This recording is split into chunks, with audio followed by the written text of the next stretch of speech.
Bye, Eddie. My mother calls up to me from downstairs. I take my rightmost headphone off my ear, and I pick up the sound from the general bustle in the downstairs hallway. I can hear my dad and my sister laughing to each other as the coats are taken from the rack. Bye, I call back, keeping my eyes fixated on the screen. The game goes on. Are you sure you don't want to come? My mother calls up from downstairs. It could be fun. A fun family outing. Roll my eyes. I'm good, Mom. Bye. My sister calls up too. Come on, Eddie. Don't sit around the house like a loser all day. Bye, I shout down again. All right. See you soon. My mom replies. Later, loser. Louise calls, though it's good-natured, really. We do get on. I can hear my mom gently chiding her, though I can't make out the words. I sure do recognize that tone, though. Their voices fade out as their footsteps soften. As the front door is drawn closed, I can hear the sound of my mom looking up the door behind her. Awesome. Some peace at last. I don't have to worry about anyone barging in and interrupting. I return my headphone to my ear and reinvest my full attention to the matter at hand, securing a victory. I gotta keep my current ranking, a second loss in a row, and my score will tank. And I can't afford that right now. I tap away at the keys. Explosions rattle my ears as I navigate the environment. Fully engrossed, muscles tense as I do my best, at last bringing the round to a close. I clap my hands in victory and lean back, the chair squeaking as I do so. I slide my headphones and take a moment to revel in the victory, listening to the soft patter of the rain against the window. The day is gray and overcast.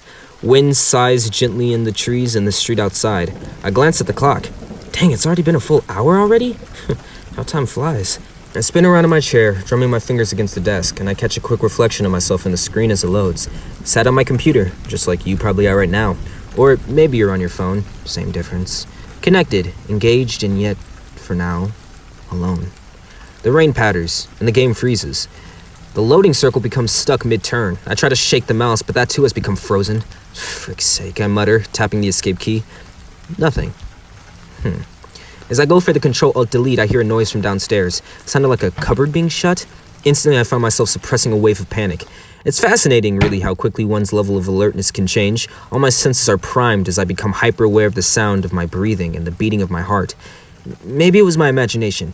Maybe the sound was something else. Did it come from outside? But I listened. And it comes again. Another cupboard. And then what sounds like the fridge? It's okay. Don't panic. Don't panic. Serial killers don't go looking through cupboards and fridges. Do they? I creep to my door and slowly, gently, steadily ease it open, slipping out into the corridor and tiptoeing to the banister of the stairs, listening out for some more clues. I hold my breath. And then, as I hear water starting to flow into the sink, I allow myself to relax a little. Killers didn't wash their hands before a murder. What would be the point? I'm summoning the courage to call downstairs when I hear a voice call up first. All my tensions are relaxed, and at once is the voice of my sisters. Hi, Eddie. I've got some food down here. I call back. Oh, great. Did you stop at the cookie place on your way back? Please tell me you got the caramel ones. There's a pause. Come down and see, she replies. I hear stuff being moved about on the counter. All right, give me a sec, I shout down, heading back into my room to force restart my computer. I take another look at the clock. I think to myself, they haven't been out very long. I wonder why they came back. Maybe the rain? I press and hold down the power button and return through my door to the top of the stairs. Hey, how come you guys are back so early? I call out. There's no response. The door to my parents' room is open, and I glance through it to see the rain wash gently down the window at the side of the room's far side. For some reason, unknown to me at this stage, unease creeps quietly into the back of my head. Louise, I call down, still hesitating by the banisters. Where's Mom and Dad? There's another silence. I walk the length of the hallway, passing by a little window to the street outside. My parents' car, it would seem, has not yet returned.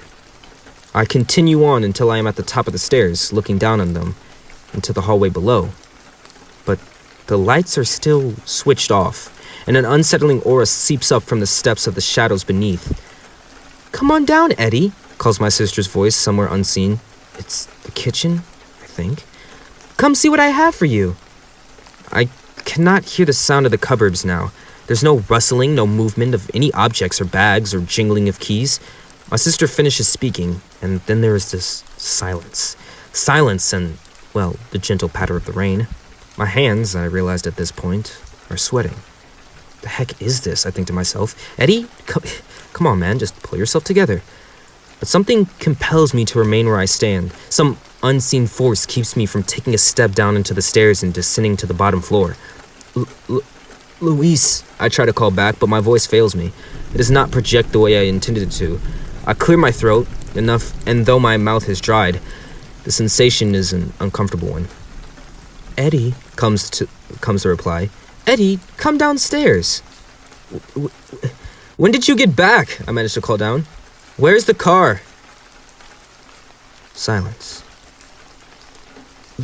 Luis, I called down again, unsure of what else to say. And then, a moment later, from around the corner, my sister walks slowly and deliberately into view. She stops at the bottom of the stairs, still shrouded in shadow, and she looks up to me. We hold each other's gaze for a moment, her at the base of the steps and I at the top. She does not speak, and her expression shifts to a wide grin. Her teeth appear very white in the darkness. She makes a quick motion with one of her hands. Follow is the implication, and then she turns and walks back into the kitchen, out of sight. It's not until I cannot see her that her voice comes again. Come on, Eddie. Come and see what I have to show you. The hairs on the back of my neck all raise in a cold alarm. I do not follow. With my jaw clenched and my frozen blood in my veins, I make a hasty retreat to my room where I close the door shut, perhaps just a little too quickly. The thud of the door goes into its frame and reverberates all around the walls. And less than 1 second later, in that exact same instant, I hear the unmistakable sound of something barreling up the stairs, knocking carelessly into the banisters with rapid ascent, creaks and clamoring. I cry out loud in terror with the sudden urge of adrenaline. I grab hold of my chest of drawers. I haul it across the floor into place and blocking the door. My potted plant falls and lands with a dry thump. All my feet. Soil spilling all across the carpet. My heart hammers in my chest and I stare at the door, tensed and waiting for the handle to start rattling. Waiting for something to throw itself against the door at the opposite side. My sister? But none of those things happen. The minutes tick by, excruciatingly slowly. The sounds of the sudden race up the stairs ended as quickly as they began. With the most utmost caution, I tentatively press my ear against the wood, listening, breathing deep, straining to hear any sign or clue as to what the heck is going on. Open the door, Eddie, my sister whispers from the other side. I leap back from the door in horror, fumbling around with my desk for my phone, too afraid to look away. I grab it and tap the passcode, my fingers shaking, failing for the password for the first time. And the second, the thing on the other side of the door does not knock. It does not try to force its way in. It only repeats itself. Eddie, stop screwing around. Open the door and let me in. I have to show you something. I try to call my mom first. I bring the phone to my ears shaking. The line is engaged. Crap. Come on, Eddie. Open the door. I want to show you something. Luis, I reply, at last, my voice trembling. You're freaking me out. If this is just a prank, just stop it, okay? Just stop. Open the door, Eddie. Open up and let me in. You need to see this. Please, come with me. Please, if this is a prank, I forgive you. Just stop messing with me. Silence. And then, just come downstairs. You need to come downstairs with me. Just follow. Screw this. Next up, I call the police. An overreaction, perhaps, but better safe than sorry. The tone sounds through the phone and then click. 911, what's your emergency? I take a deep breath. Hello? 911? Comes through my phone. There's an intruder in my house, I whisper at last as quietly as I can, though evidently my sister hears. Her voice has risen in pitch. I don't think she likes this development. Eddie, you need to open the door. Let me in. You need to open the door. You need to open the door. Let me in. This is really important. Really important. Something about the way she says those final words sets my teeth on edge.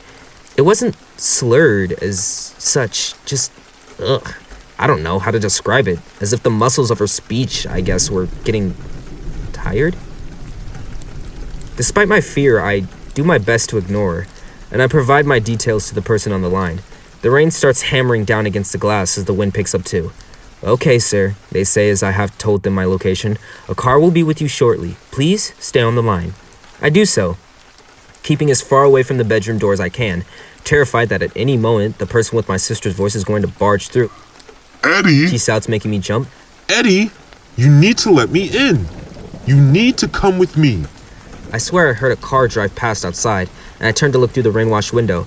As I do so, a heart nearly stops in my chest. Down there, on the side of the road, standing in the rain looking up into the window, right at me is my family. My mom, my dad, and Luis just standing in a line, hands by their sides, staring up at me, staring up into my window, and they're all smiling, all grinning that same chilling grin, looking at me unblinking. The police arrived about 10 minutes after that.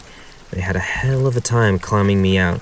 I never did hear my sister leave from behind the doorway, though the officers didn't find anyone.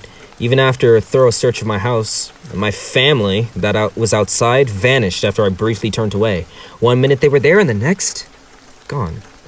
My mother, my real mother, got her hopes anyway, nearly had a panic attack of her own when she came home to find cops parked outside the house. I mean, Luis had no idea what the heck I was talking about. None of them did. She insisted that she wasn't playing any kind of prank.